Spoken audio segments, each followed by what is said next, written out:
next presenter is I noticed something was different about the NSA. And I noticed there was a little trickle of social media. There was an uptick, and the social media became more often, and the content. And Christian, I have one of your friends here, right next to me. Want to say hello?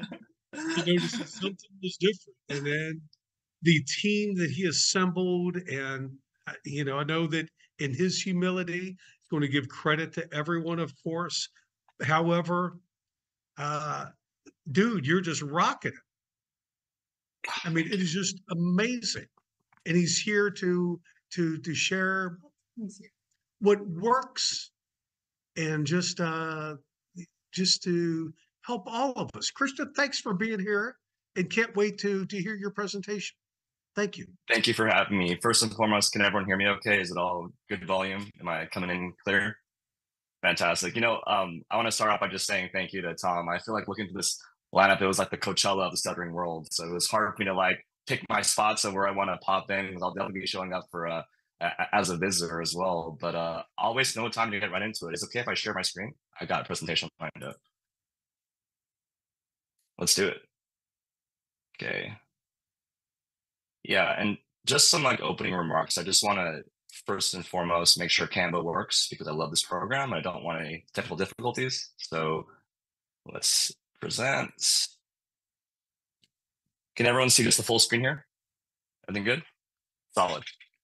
So a big thank you to Tom and StutterFest, and also to the NSA for empowering me to speak on my own, and to also just kind of represent our amazing nonprofit with my presentation today. It's called Sharing the Stuttering World, Dynamic Storytelling from, you guessed it, the NSA marketing team. An introduction. So this is sort of just my own sort of motif and ethos, but the stuttering community has always been the heart of every campaign that we do. Everything that we ideate has always been with the stuttering community in mind and in heart. And I just want to say that I'm just so inspired by the fearlessness and the dedication of our community. And it really is the motivation that keeps me going, in terms of being able to tell these stories with a level of authenticity and also unapologetically too. So I want to let that be kind of my kind of attestation where we get started. So about me, I'm Christian Ting. I help with marketing for the NSA. My full-time job is I'm a TV producer and film based in LA. I'm a proud owner of a perm, and I'm an even prouder person who stutters. As you can tell by me rocking a perm at the podium for one of the presentations last year in Fort Lauderdale. So you see the culmination of it too. But enough about me. This is a very straightforward presentation. I want this to be enough time to have a Q&A as well. I'm gonna look at just 3 campaigns that I've kind of authored over the past couple of years of being with the NSA, and to also speak to the process behind them that I believe makes them, hopefully arrive at a place that feels more compelling and true. And so the 3 campaigns are very straightforward. NSA chapter leader highlights, NSA interviews, and most recently, artist highlights. So let's get to it. NSA chapter leader highlights.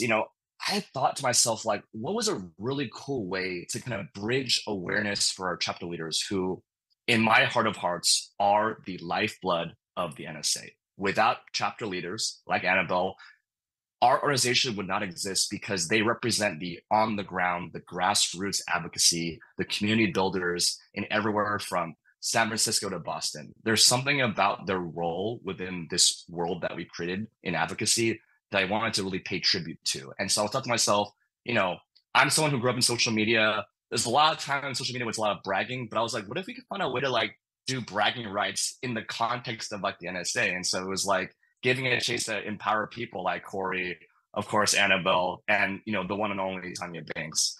And so let's go into the process of it a little bit. These highlights, it's really about stuttering and city pride. That was the combination. It was can we celebrate our organization and where we come from and be proud of that? I'm someone who's based in LA for a lot of my year, but I always wondered what's happening in Ann Arbor, what's happening in Vermont. And so it was a way to really kind of encourage chapter leaders to celebrate their milestones, whether it be celebrating a 40-year anniversary over in Texas, to a chapter fundraising through a half marathon over in New York or in Florida. These are real life human moments that I wanted to try my best to document as part of marketing here. And also, it's a fun way to like grow membership on a national level. Like, how many chapter leaders have an opportunity to broadcast themselves and where they're from, whether it be in City Hall or a famous monument, in front of hundreds of thousands of people online? There was something about it that felt really genuine that I wanted to kind of encapsulate. And the best part of it, these chapter leaders film it themselves. So I just take their information and I whether they're like, like Annabelle over in Florida in a beautiful scenic area, and I try to make it feel as immediate and as personal as possible. And there's an intimacy in that I really wanted to create. NSA interviews. I've lived many careers in my life. At one point in my life, I was involved in PR, and there was something about the idea of interviewing processes that I want to make feel fresh and make it feel a bit new. And the sheer novelty was, what if we did interviews where it was people who stutter interviewing people who stutter? There's something about that specific trait that I really wanted to capture with these interviews. And along the way, like I didn't have no like rules or very specific questions. I did have some questions though, but like the goal was to like have a space for all types of voices. And in that intersectional and inclusive display, to just show the variety of conversations possible, even through like a medium like this. And I didn't have to like ask my interviewees to be inspiring because they just are by nature. And I want to highlight 3 individuals that represent to me like some of the most fruitful and meaningful combos I've had in my pleasure of being an interviewer for the NSA and on behalf of the NSA. So as you see it on the bottom right, Malik Jackson, who has an incredible life story as a person who stutters, was that perfect dynamic between talking about stuttering and talking about life. And there was something about that I just truly loved. And for me, to be honest, y'all, I was on for the ride. I was like, let's see where this guy goes and where we can talk about it. And it became a really like I feel like I was getting some life coach advice for real, but like that's another story. It's hard to escape who Amanda Mamana was. She obviously blew up on the national scene as part of America's Got Talent. Through Tammy's help and through a lot of help from the organization, I got a chance to interview her directly and just kind of capture her in the midst of her like rise as a public figure and as a musician. And those novelties are really important to be able to like have people to still feel down to earth despite being on national TV and playing in front of millions of people. So having that was amazing. And then lastly, John Hendrickson, who got international coverage with his feature in a New York Times op-ed, to be able to interview him along with spreading awareness for his book that he had released last year. And so these like again, you can tell like there's no facet or form of the type of people that want to interview. You can be a public figure at any scale. I've interviewed people who work at tech companies, to obviously musicians. There's something about ensuring that the delicate art of interviewing is still preserved and still fantastic throughout. And also, another kind of detail and wrinkle that I love to kind of talk about in the process-wise is that like when it comes to editing stuff, I rarely try to edit around my stutter or other people's stutter. There's something about that I really wanted to emphasize where it's like, for the sake of brevity, as we know, sometimes you have to, but like, I know it's meaningful for people in this room and people who are part of our organizations to see the visibility of our stutter, like in interviews too. And so that was an element that I was like, well, every time I edit, I want to make sure it's done in a very personal, intentional way. The last content bucket that I want to talk about are artist highlights. Now, this one means a lot to me because, obviously like I'm in a creative field as my main time job. And I'm always looking for ways to kind of play in both fields and just think to myself, like, how could I blend my passion for the arts with my advocacy work, working in marketing for the NSA? And, over the course of the past couple of months, I kind of pitched this idea to our team. Was like, what if I did these like fun, like carousel posts that are just sharing the artists in our community, and that term is a very loose term, by the way. There is no specific requirement or like distinction. I wanted to canvas the idea of artists from musicians to slam poetry to graphic artists to comic books. And in that like kind of celebration, to really ensure, the next page of this all, to expand representation of what stuttering means in the arts. That was like a really important goal for me this year. And honestly, for the rest of my time working is like, can we show people, whether you're 2 years old or you're 100, that there are so many people doing really innovative and creative things like on a deep level that are in our community that for whatever reason haven't been like shouted out or highlighted yet. And I was like, let me try to like kind of corral all my artists like the Infinity Stones and just like over the course of this year, start to show that like we have deep connections and real connections with these people. And so, like I said, open to all forms.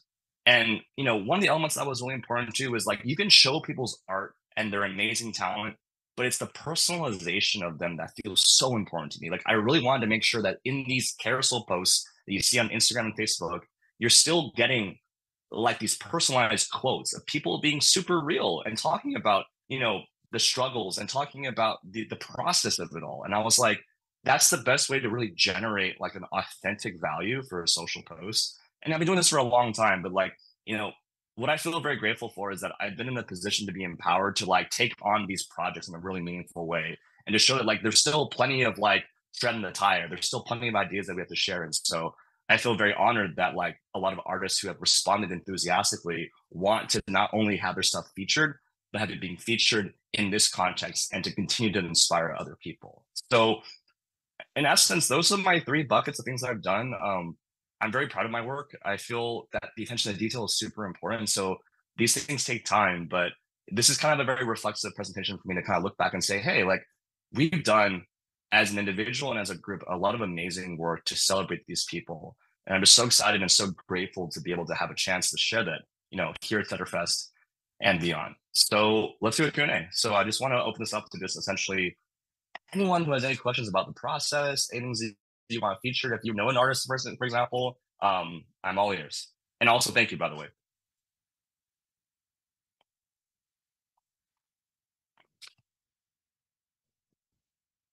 Yeah.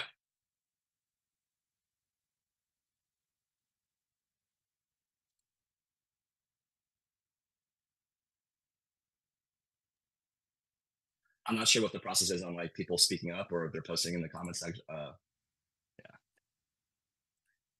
yeah, one question I have is there any like I know you've interviewed a lot of people now. Is there any one that has had like the biggest impact on you personally and why? I've been lucky to interview a lot of different types of people, and that goes without saying. Honestly, like if I'm being totally real, the interviews that we do like in person at the annual conference, there's something really special about capturing people at those moments. I can't stress enough how, first of all, rare it is to have like the idea of an annual conference, but more so to be able to ask people like in the moment, like I get emotional thinking about the joy of like people in those contexts. So I couldn't name just one individual that I just had it because it was spontaneous, but being there and interfacing with people in that like immediate way was just it's so powerful. It's so direct and it's so like the vibes are just on 100. So I would say like people in that context was probably the most rewarding for me like immediately. But of course, like I love Malik and Amanda and everyone that I've had this kind of like interview with preparation. But the spontaneous stuff, that's the good stuff.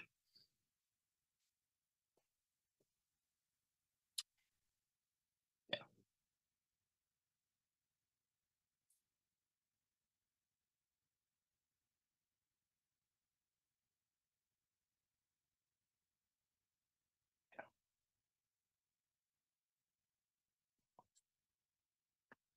Any other questions?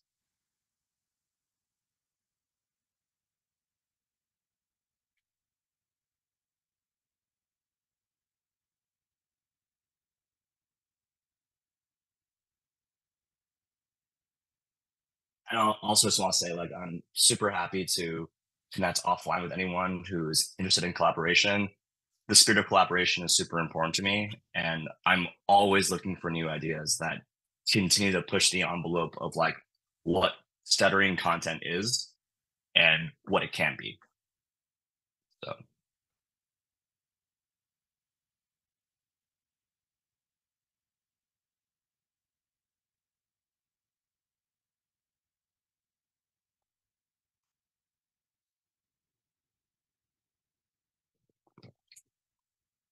thank you, Tammy.